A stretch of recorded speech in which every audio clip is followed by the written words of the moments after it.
Dalam informasi beberapa hari yang lalu, kita mulai dengan mengingatkan bahwa Partai Demokrat itu partai anak nakal di dunia ini karena ditunggangi globalis.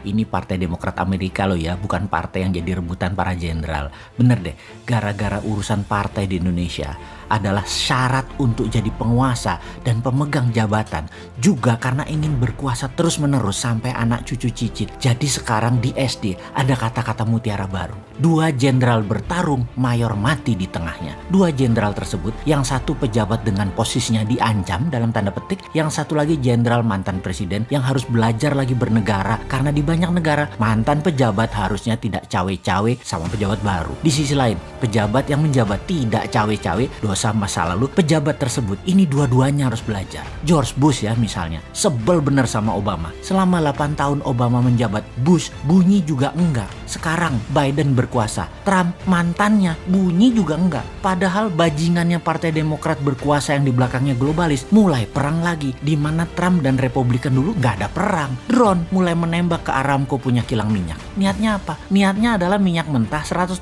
Kan udah kita ceritakan, Demokrat itu tuh penyebab awal perang selalu. Betapa bajingannya Demokrat yang di belakangnya globalis. Pada fokus pada individu Trump yang karakternya sengaja dibunuh globalis dengan propaganda masif di media massa mainstream. Kesannya Trump bajingan. Bener sih dia bajingan, tapi dia nasionalis Amerika dan globalis, bukan anti Trump aslinya. Anti nasionalis. Kita lihat deh dengan Bosman misalnya. Bosman perjuangan bernegaranya kan memilih patriotik nasionalis alirannya. Gak bakalan masuk ke media mainstream. Dan kalaupun masuk, karakternya digoyang terus oleh globalis. Oh ya, kembali mengingatkan kepada attitude pejabat berkuasa dan mantan pejabat. Nanti zaman 2024, zamannya new mind, maka mantan pejabat akan tetap dijunjung tinggi oleh pejabat yang berkuasa, pejabat yang baru. Juga mantan pejabat tidak cawe-cawe kepada yang lagi berkuasa. Bahkan satu patah kata pun tidak keluar kecuali mendukung apa yang dilakukan pejabat terpilih. Kita akan ajari para old mind ini berkuasa, dan setelah berkuasa, inilah generasi new mind nanti yang akan ngajari. Sekarang biarinlah old mind ini bercanda dengan bisnisnya, bercanda dengan berkuasanya. Kalau yang sekarang sekali lagi